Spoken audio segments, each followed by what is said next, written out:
Selamat datang kembali. Kita sekarang masuk ke pembahasan bab 12 ya, dari materi kita, judulnya kegigihan. Ini sering dibilang kunci utama sukses, apalagi kalau bicara soal finansial. Oke, mari kita bongkar ini sama-sama.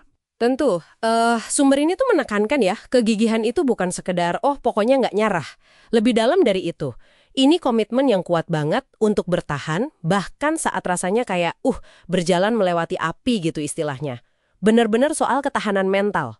Wah, dalam juga ya.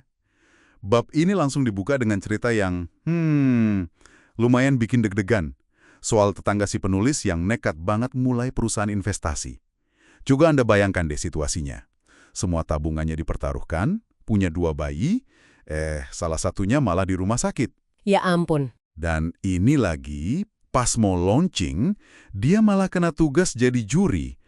Sumber bilang dia sampai pucat pasi kayak adonan panekuk. Tapi dia tetap bilang, hanging in there. Benar-benar di ujung tanduk ya. Betul sekali. Dan yang menarik, sumbernya coba mengurai kenapa sih dia bisa lolos dari situasi seberat itu. Ternyata bukan cuma modal nekat gitu, tapi ada persiapan yang, mateng banget. Dia pelajari industrinya, calon kliennya siapa aja, cara jualannya gimana biar kreatif. Terus, yang penting juga nih, dia cari mentor. Pas krisis 2008 itu kan parah ya. Mentornya cuma bilang, hadapi aja gelombangnya hari demi hari. Jangan pecat dirimu sendiri, dan yang paling penting, jangan pernah menyerah. Simple tapi ngena banget pas lagi genting. Nah, ini nih bagian yang menurut saya sangat menarik. Penulisnya cerita pengalaman pribadi. Waktu dia lagi hiking. Udah capek banget, rasanya udah nggak kuat melangkah lagi. Tapi pas dia lihat bus terakhir udah mau berangkat, tiba-tiba kayak ada dorongan energi ekstra buat lari ngejar bus itu. Pemicunya, ya imbalan yang jelas di depan mata. Bisa istirahat, makan enak, mandi air panas. Pernah nggak sih Anda ngerasain dorongan kayak gitu? Pas udah ngerasa di limit banget? Itu contoh bagus banget. Menurut sumber, pengalaman itu tuh ilustrasi dari apa yang disebut ambang batas teror. Itu titik psikologis di mana sesuatu terasa terlalu dekat. Bisa jadi itu kesuksesan, atau keintiman, atau malah pengeluaran besar. Sampai alam bawah sadar kita malah menghindar gitu. Jadi kayak sabotase diri sendiri gitu ya? Bisa dibilang gitu. Yang menarik di sini adalah mengenali dan berani nerobos batas ini tuh kunci transformasi. Rasanya kayak pikiran kita sendiri yang justru jadi penghalang ya. Betul. Seringkali ketakutan itu yang nahan kita. Dan ini nyambung ke konsekuensi lain yang disebut di sumber. Kegigihan itu seringkali artinya kita harus berani jadi nggak populer. Menarik. Kayak Thomas Edison mungkin ya. Dicemooh, diragukan, tapi dia jalan terus. Sumbernya bilang perubahan besar, apalagi soal finansial, itu bisa mengubah hubungan kita sama orang lain. Jadi perlu keberanian buat tetap setia sama visi kita, walaupun orang sekitar belum tentu ngerti atau setuju. Betul. Sumber juga kasih peringatan soal tricksters. Ini bukan godaan biasa loh. Ini tuh kayak jebakan yang dirancang alam bawah sadar kita sendiri buat narik kita balik ke zona nyaman. Wah, gimana tuh contohnya? Ada contoh kuat nih, klien penulis yang udah mantap mau buka firma sendiri. Tiba-tiba banget dia dapat tawaran kerja yang aman, gaji bagus, posisi oke. Tapi dia tolak. Dia fokus ke keputusan awalnya. Dan akhirnya firmanya sukses besar. Jadi trickster itu bisa jadi sesuatu yang kelihatannya bagus ya. Oke, jadi kuncinya fokus ke keputusan awal ya. Kenapa kita mulai ini semua? Tepat.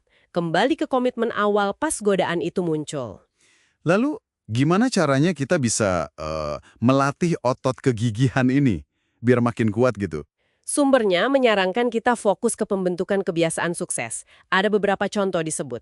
Berani ambil risiko yang terukur, disiplin, fokus sama tujuan, sabar, nggak berhenti belajar, terus kelilingi diri sama orang-orang yang mendukung. Oke, kebiasaan ya kuncinya. Gimana tips praktis buat ngebentuknya? Kadang kan susah tuh mulai kebiasaan baru. Nah, Summa ngasih beberapa tips praktis nih. Pertama, penting banget. 0 toleransi buat negosiasi sama diri sendiri.